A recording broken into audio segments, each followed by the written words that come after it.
हरियाणा के शिक्षा एवं वन मंत्री कंवरपाल गुर्जर ने कहा कि हरियाणा के प्रत्येक गांव को ग्रीन बनाने के सपने को साकार किया जाएगा। गुर्जर ने कहा कि हरियाणा वन विभाग की तरफ से हर गांव में पेड़ पौधे लगाए जाएंगे। प्रदेश में 1.20 करोड़ से ज़्यादा पौधे लगाने का लक्ष्य जो है उसे पूरा किया जाएगा। कंवरपाल गुर्जर ने HES संस्था के कार्यों की प्रशंसा की। आज़ादी के अमृत महोत्सव को लेकर वन मंत्री ने ब्रह्म सरोवर पर पौधारोपण किया और संस्था के अभियान की शुरुआत की। हरियाणा के शिक्षा एवं वन मंत्री कंवरपाल गुर्जर ने कहा कि प्रदेश के हर गांव को ग्रीन बनाने के सपने को पूरा किया जाएगा। इस साल वन विभाग की तरफ से प्रदेश के हर गांव में पंचायत की खाली पड़ी जमीन पर पौधे लगाए जाएंगे। इस साल सीजन में प्रदेश में वन विभाग की तरफ से 1.20 करोड़ से ज़्यादा पौधे लगाने के लक्ष्य को पूरा किया जाएगा।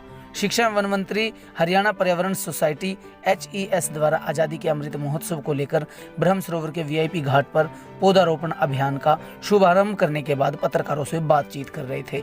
इस मौके पर भाजपा के जिलाध्यक्ष राजकुमार सैनी, नगराधीश चंद्रकांत कटारिया, HES संस्था के अध्यक्ष सोहन लाल, KDB के मानद सचिव मदन मोहन छावड़ा, सैनी समाज के प्रधान Gurnam Singh Saini, professor Hari Singh Saini, professor doctor SP Singh, जिला वन अधिकारी रविंदर धनखड़, जिला शिक्षा अधिकारी अरुण आशरी, वन अधिकारी शमशेर सिंह, सतीश सैनी ने ब्रह्म सरोवर पर आज़ादी के अमृत महोत्सव को लेकर पौधारोपण कार्यक्रम का शुभारंभ किया। वन मंत्री ने पत्रकारों से बातचीत में कहा कि HES संस्था ने यमुनानगर में पौधारोपण को लेकर सराहनीय काम किया है, जिसके कारण यमुनानगर ग्रीन नजर आने लगा। अब इस संस्था ने कुरुक्षेत्र को ग्रीन बनाने के अभियान को आगे बढ़ाने का काम किया है। वन मंत्री ने संस्था के प्रयासों को कंठमुक्त सराहा। उन्होंने कहा कि वन विभाग की तरफ से पिछले साल 1 करोड़ 20 लाख पौधे लगाने के लक्ष्य को पूरा किया गया और 2200 गाँव में पौधे लगाने के लक्ष्य को पूरा करने का काम किया। इस बार सीजन में वन विभाग की तरफ से 1.20 करोड़ से ज्यादा पौधे लगाने के लक्ष्य को कंप्लीट किया जाएगा। वैसे व्यक्ति लगाए मुख्य भूमिका सैनी साहब की है। इनके बेटे यहाँ ये जॉब करते हैं कुरुक्षेत्र में, तो इसलिए अब ये वहाँ कम टाइम लगा रहे, यहाँ ज्यादा टाइम लगा रहे और मैं इनसे बहुत प्रभावित हूँ और मैं ही नहीं और लोग भी बहुत प्रभावित हैं इनसे। और इनकी जो सफलता की दर है मैं समझता हूँ शायद वो 100 की 100 ही है, बस मुश्किल से ही है कोई एक पेड़ भी सूखता होगा। ये बहुत बच्चों की तरह रखते हैं पेड़ों को, उसमें पानी देना, उसकी पूरी चिंता करना, और अगर पेड़ काटने बड़ा हो कोई तो फिर उसके लिए बड़ी मुसीबत होती है।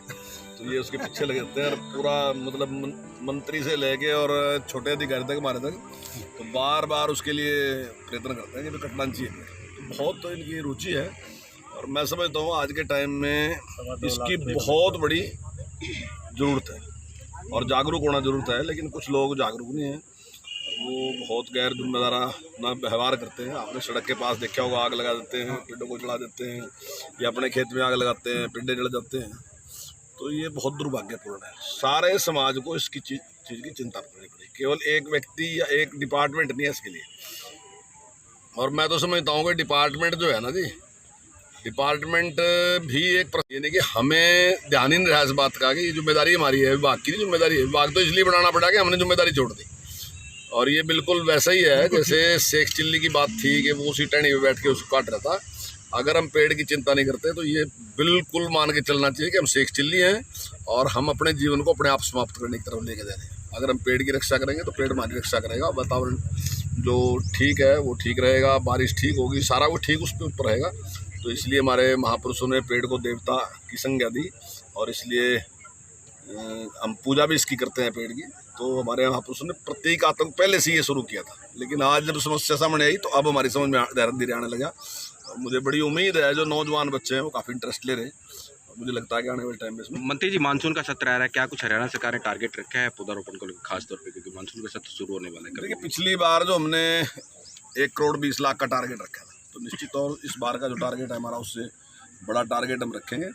और पिछले साल हमने 1100 गाँव का टारगेट रखा था और फिर पिछली बार जो था हमारा 2200 का टारगेट था।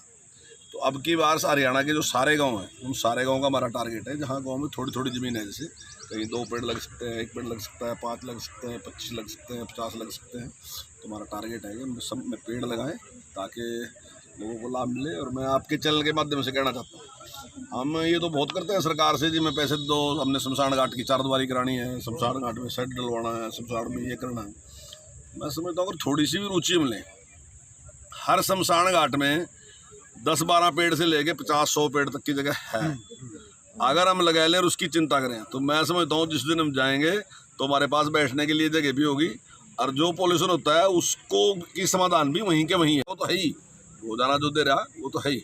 और मैं जो धार्मिक लोग हैं उनसे भी कहना चाहूँगा कि पेड़ लगाने से बड़ा कोई काम नहीं है। जहाँ आप एक भंडारा देते हैं ना जी, तो उसमें बड़ा आपको खर्चा भी करना पड़ता है और लोगों को भी बुलाना पड़ता है और सारी चीज़ों का इंतजाम भी करना पड़ता है। लेकिन अगर एक पेड़ आप लगा दें, फलदार पेड़, तो उस पर रोज़ आना कुछ पक्षी आएंगे, ठहरेंगे, अपना घोंसला भी बनाएंगे और वहाँ वो उसके फल भी खाएंगे।